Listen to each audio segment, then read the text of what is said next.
ఉన్నారు, వాళ్ళతో కూడా మాట్లాడే పంచుకుంటాం ఒకసారి. చాలా మంది కూడా ఉన్నారు కూడా. అమ్మ చెప్పమ్మా, మీ బాధ ఏంటి, మీ సమస్య ఏంటి?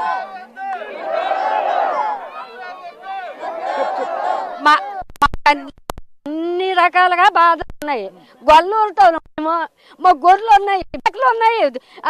వ్యవసాయం మీద బతికిన వాళ్ళమే. ఈ ఊరు తీసి ఆ ఊళ్ళో ఎక్కడో కంపెనీలు ఇక్కడ కంపెనీలు ఏం పెడతాండ్రు ఎవరు చెప్పినారు? ఒక ఎంఆర్ఓకి తెలియదా? ఎంఆర్ఓ పెట్టాడా, పెట్టాడా, లేకపోతే గవర్నమెంట్ పెట్టిందే, లేకపోతే ఆ చంద్రబాబు నాయుడు పెట్టిందా? ఎవరు పెట్టింది ఇది? మేమేటి కుటుంబాలు మీ ఊరికి మేమేటి వెళ్ళలేము, మేము బతకలేము. ఏ ఊర్లో బతకాలి, మేము బతకలేము. బతుకు తీరే చెప్పేసి ఎక్కడ ఉన్నారు డూటి మిల్లు, ఆ మిల్లు కట్టేశారు. ఇక్కడ నెల్లిమర్లో డూటి మిల్లు ఉంది, అది కట్టేశారు. అక్కడ విజయనగరంలో డూటి మిల్లు ఉంది, అది కట్టేశారు. ఇవన్నీ కట్టేసి ఎక్కడ తిప్పి అంటే ఎలాగంటి కడతారో ఈ పచ్చని పొలాలు వాళ్ళ కళ్ళు పోనాయా? ఎవరైనా సరే వచ్చినాడంతా ఒప్పుకుంటే ఊరికన్నా లేదు. ఆడ అమ్మ మొగుడు, ఆడ అప్ప మొగుడు భూమి ఉందని, ఆడ అమ్మ మొగుడు ఉందా ఇక్కడ? ఆడ అమ్మ మొగుడు లేదు ఇక్కడ, ఆడ అప్ప మొగుడు భూమి లేదు, ఆడ సంపద మాకు ఇవ్వలేదు. మా కష్టపడి తండ్రులు కానించి కష్టపడి సంపాదించి అద్రో స్కూల్ కాంచి దీన్ని సంపాదించుకొని మేము ఇక్కడ ఉన్నాము. అంతేగాని ఈ భూమి మీదకి రావడానికి వీలు లేదు. బాంబులో మన ఎవడో వస్తే బాంబులు ఆడేసిన సౌకైనా సిద్ధంగా ఉన్నాం, కానీ మేము ఈ భూమి మాత్రం పరిస్థితే లేదు. అమ్మ ఏమంటావమ్మా? ఇంకా చాలా మంది అమ్మ ఏమంటావమ్మా? చూడు ఆవిడ ఎలా చెప్తే భూమి వదిలేదు చెప్తే నువ్వేమంటావు? ఏంటి అసలు? మనం ఏడు చెప్పండి, మాది బెల్లంపేట. చిన్నప్పుడు కానీ చిత్తులు కొట్టుకొని తలుపులు తీసి దర్బందాలు తీసి గొర్రె కొట్టి పండ కొట్టుకొని బతికారు. తేలిపేట ఏడతామంటే మేము ఎలా బతుకుతాం? మా బావులు మా తంత్రులు కాండి దీని మీదే బతుకుతాను, దీని మీదే ఆధారపడి దున్నుకొని పండించుకొని ఇప్పుడు అంతా చిన్న చిన్న బోర్లు గట్ట వచ్చినాయి కొంటాను.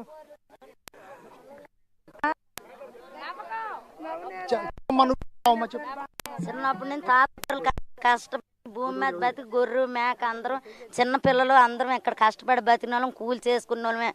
ఎక్కడికి వెళ్ళి బతుకుతామని భూముల మీద దిగారు. మా సమాధుల మీద అయినా మేము చచ్చిపోతాం, కానీ మా సమాధులకి మాకు ఉద్యోగాలు ఇస్తారు. 700 జనంకి ఈ 50,000 జనాన్ని తీసి 700 జనానికి మాకు ఉద్యోగాలు ఇస్తారా? మాకు ఎన్నాళ్ళు ఉద్యోగాలు చేసుకొని బతికామంటే మేము కష్టపడి బతికాము, రూపాయి కూలి చేసుకొని బతికాం, వ్యవసాయం చేసుకొని ఆదాయం చేసుకొని బతికాం. మేము ఈ భూమి అగ్గమా ఈ ఊరు అగ్గమా ఓడు వచ్చిన ఇక్కడ సమాధులు అయిపోతామా వాళ్ళ పేరు చెప్పుకుందాం. ఏ ప్రభుత్వం వచ్చినా ప్రభుత్వం వచ్చినా మేము ఊరు ఆదలము, మా భూములు ఆదలము. ఈ ప్రభుత్వాల మారి మా కూట్లు మట్టి పట్టడానికి మా జీవితాలతో ఆడుకోనాక సంవత్సరానికి ఒకరు దీపం మా జీవితాలతో ఆడుకొని ఈ భూములు పట్ల ఆక్రమించేసి ల్యాండ్ వ్యాపారం చేసి భూమి వ్యాపారం చేసి అమ్ముకొని వాళ్ళు బతుకుతాండ్రు. మేమేమో సంకనాకపోతాను. 100 రూపాయలకు భూమి ఇచ్చేసి 1000 రూపాయల భూమి ఇచ్చేసి కోట్ల గవర్నమెంట్ ద్వారాగా లోన్లు ఇచ్చుకొని వాళ్ళు బతుకుతాండ్రు. ఎమ్మెల్యేలాగా ఎంపీలు మేము పేదోళ్ళం మేము బతుకుతామా? ఎప్పుడు కూలోడుగా వంతాండ, రైతునాగా వంతాండ.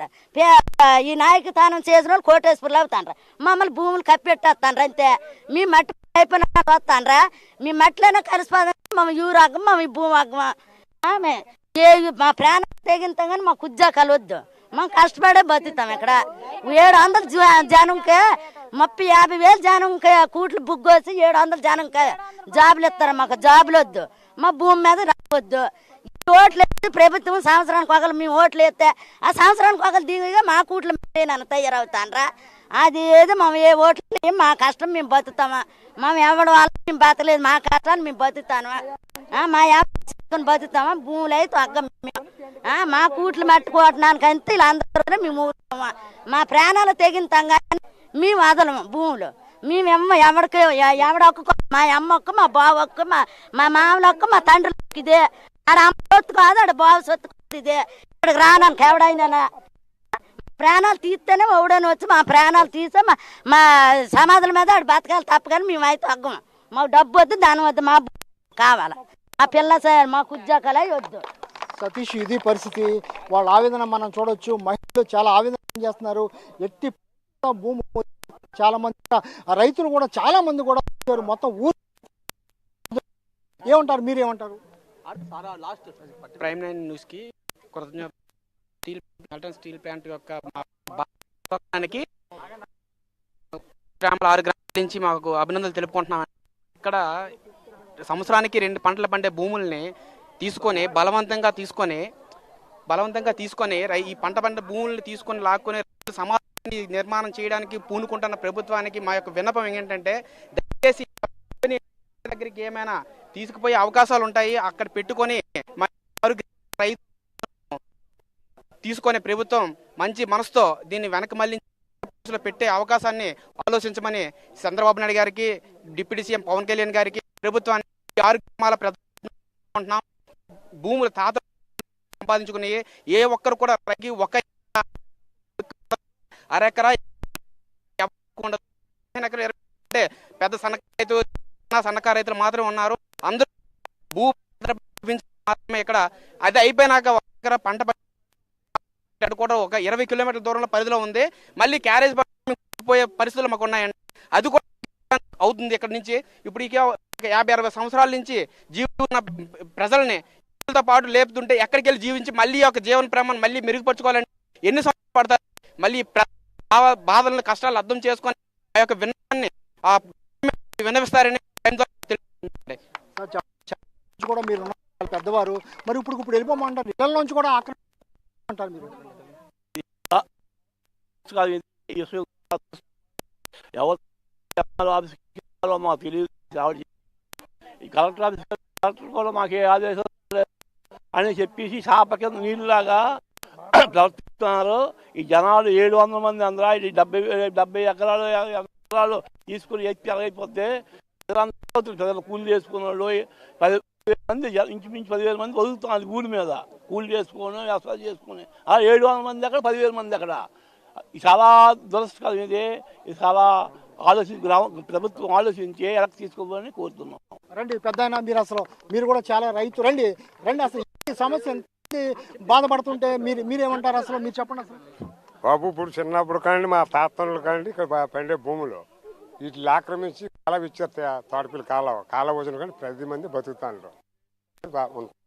ఇప్పుడు మంచి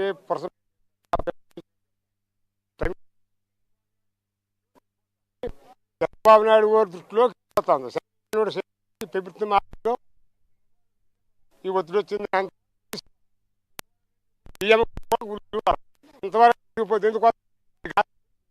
బరువు ఆలోచించుకుని చాలా మంది యూత్ కూడా, యువకులు కూడా పెద్దవాళ్ళు ఇక్కడే ఉండి జీవించారు. మీరేమంటారు సార్? ముందే చేసుకుంటున్నాం. ఒక ముఖ్య మాకు స్టీల్ ప్లాంట్ అనేది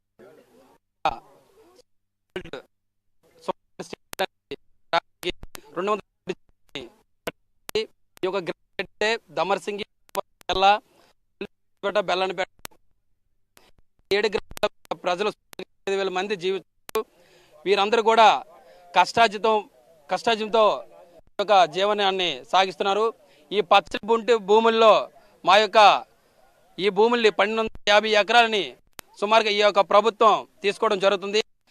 ఇక్కడున్న గ్రామ సర్పంచ్ల, దమర్సింగి గ్రామ సర్పంచ్ కావచ్చు, అలాగే మణిపేట కావచ్చు, కెల్ల కావచ్చు, అలాగే స్వల్ప సామరాపేట కావచ్చు, ఎటువంటి ఒక ప్రజాప్రతినిధులకు కూడా ఎటువంటి చిన్నది కూడా లేకుండా రాత్రికి న్యూస్ ద్వారా మాత్రం మా యొక్క కుటుంబాలకి ఈ యొక్క న్యూస్ తెలియడం జరిగింది. కానీ ఈ యొక్క వార్త విని చాలా మంది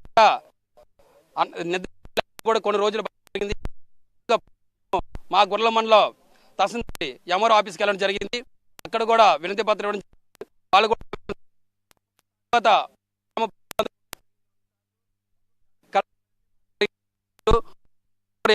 మాకు ఎటువంటి గత సేకరణ చేయమని ప్రతి ఒక్క